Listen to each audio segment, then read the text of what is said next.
How do you do on this Hallows Eve? As tomorrow is Halloween, tonight this is a go home show. But before Crown Jewel this Saturday, tonight we get into a spooky edition of Monday Night Raw. So what does Raw have tonight going into Crown Jewel? Obviously a lot of matches built up, but hey, let's get right into it. Tonight, from Greenville, South Carolina, we kick it off with the Judgment Day. Rhea Ripley, Dominic Mysterio, and JD McDonough. You know, one thing, and I probably should review Raw last week. And listen, I get Judgment Day is probably one of the top things on Monday Night Raw right now. But man, I gotta say, it was a little bit too much last week. Like, if it ain't a segment with the Judgment Day, I felt like they were literally almost every segment of the show. Either be Rhea or, like I said, Finn, Priest, one of them, they were going to be damn near all over the show. And I felt it was really like that last week, and maybe a little bit too much of it, though, I had thought. But still, you see a lot of Judgment Day on the show. I thought last week was just overdoing it, though.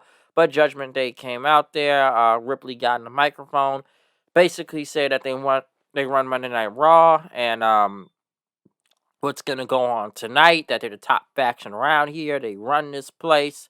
Um, Ripley basically went on to talk about the decisions that have been made for Judgment Day and at Crown Jewel. They're going to dominate, as she says she's going to dominate her Fatal 5-Way match coming up this Saturday, showing dominance and whatnot. But then she said, God damn it, and whatnot. I thought it was kind of funny. Sami Zayn came out there, basically talking about fighting Judgment Day. That didn't work for Cody Rhodes and other people, but tonight, Judgment Day think they may have all the power and the titles and think they run Raw, but it doesn't work right.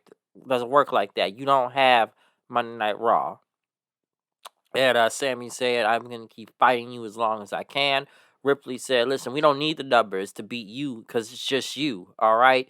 Ripley said, "Why don't you just go one-on-one with Damian Priest tonight?" And Sami Zayn says, "Okay, he will. He's gonna go run right through all of them and whatnot." But next thing you know, Ricochet came out then, basically going fight off Judgment Day with Sami as Ricochet is about to get ready for his match with Dominic. Not much I can say from here. It was a good opener. Obviously, the Judgment Day get involved. Obviously, Dominic was going to win anyways, given he has to defend the NXT North American title tomorrow night on Halloween Havoc.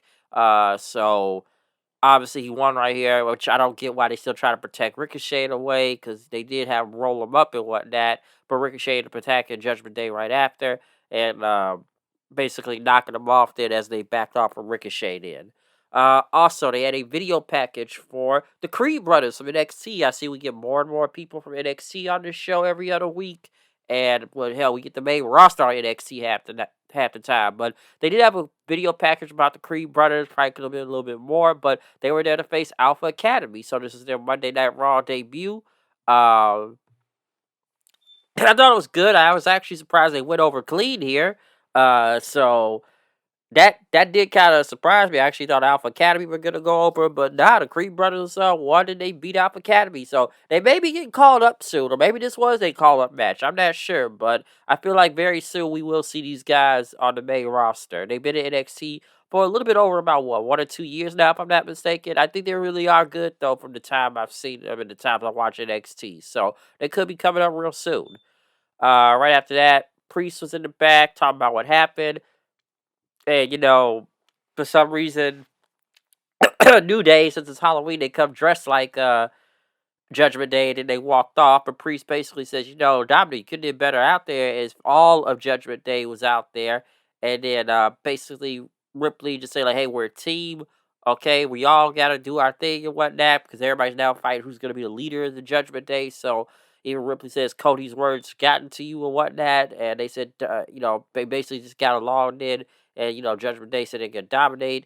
Obviously, there were video packages for all the women for the Fatal 5-Way match later, throughout the night.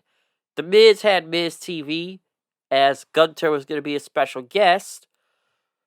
But the rest of Imperium came out there.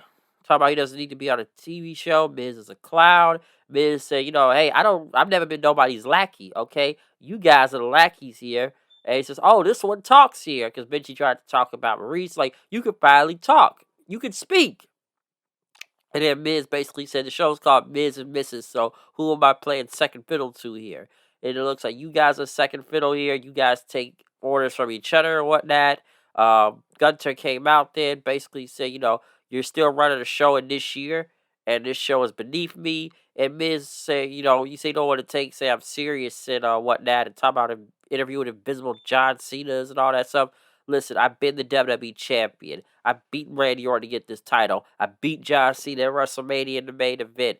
I got my second WWE title a decade later. I've been Intercontinental champion. I've done more than you could ever do in this company.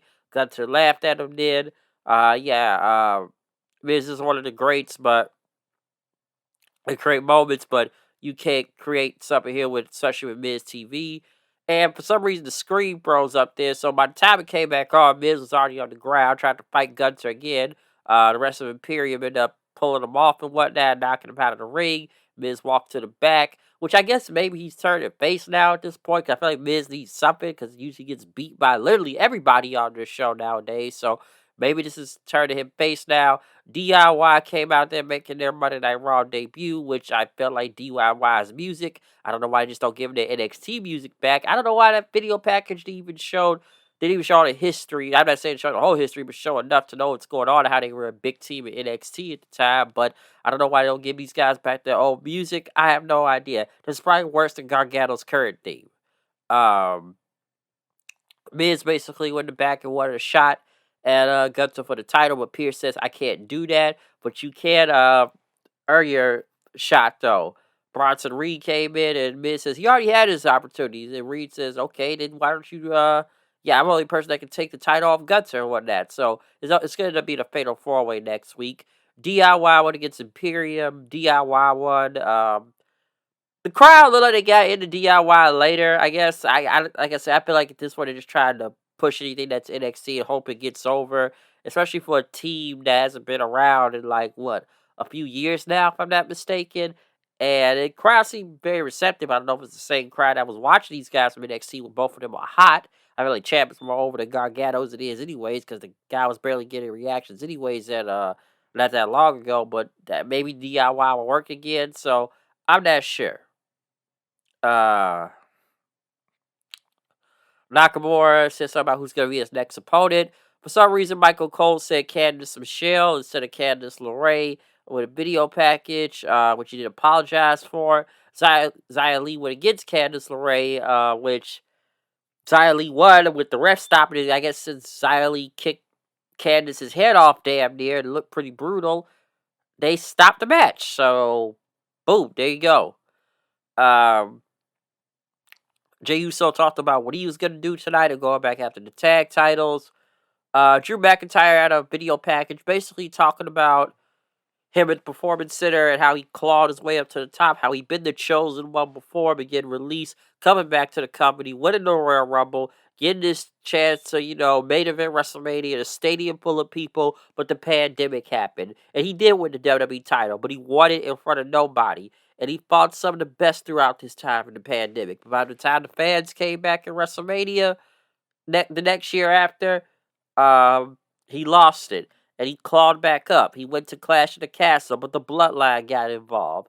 And he obviously, he's going to make it right at Crown Jewel. He says he's going to be a champion again, because McIntyre did say yes. His first title defense was against Seth in 2020. And he's going to do it again and win. So a great video package from there. Seth Rollins came out. For some reason, him and Kenny Omega dressed the same, or Omega tried to dress like him on Saturday on Collision, or whatever that was. There you go. Rollins, they kept saying he hasn't had a match on Raw in 4 months, and they act like he hadn't wrestled in 4 months. We just saw him at a pay-per-view like a few weeks ago. So I thought it was kind of odd they kept putting that out there. But Seth basically talking about McIntyre, say boo freaking who, okay? All right. You want to talk about fighting battles and people getting your way and whatnot, and you talk about fighting through the pandemic and what couldn't happen for you. Yeah, there's people out here that couldn't even get their next paycheck or worry about groceries, or they couldn't even see their loved ones ever again and never got to because of the pandemic, all right? So, enough of the excuses. You want to blame the bloodline, cry me a river getting lied. I'm sure everybody knows what that reference to. But it's guys like Sami Zayn and Cody Rhodes who haven't gotten a shot yet. So you're not getting any pity from me. And as he kept talking, you're not dealing with the Messiah, Seth, anymore, or the Architect. I'm now the Visionary. JD McDonough ended up attacking from behind. Seth went against him. Priest walked out there watching. Seth hit the pedigree and the curb stop for the win. Priest watched on. He didn't cash in or whatnot, so he's obviously biding his time. Ricochet won a shot at the Intercontinental title. Chelsea Green and Piper Niven decided to dress the Hart Foundation for Halloween and whatnot. Even Ivar walking in, he wants a shot at the Intercontinental title. So everybody's getting like I said, fatal 4-way next week. Natalya, who either dressed like the Donnie Darko buddy or some type of Playboy buddy or Dominatrix, I don't know. I saw that kid damn near trying to fill up on her last week. Go look that up on Raw. But she was getting ready for her match. Becky talked about her time as the NXT champion, how she had it for 42 days, how she defended the title more than Rhea Ripley and Roman Reigns, and says that I don't need the title needs me. Xia Li said, I want my shot, and you lost the title. And he said, I'll do it on my time, which even I had to agree with Becky, like, you've been saying this for 3 weeks now. My time. When's it going to be your time then, huh? Next up, we had Natalya or the Buddy or some Donnie Darko buddy versus the Hart Foundation. Listen, I know people gonna make fun and say, oh, it's a Halloween campy match.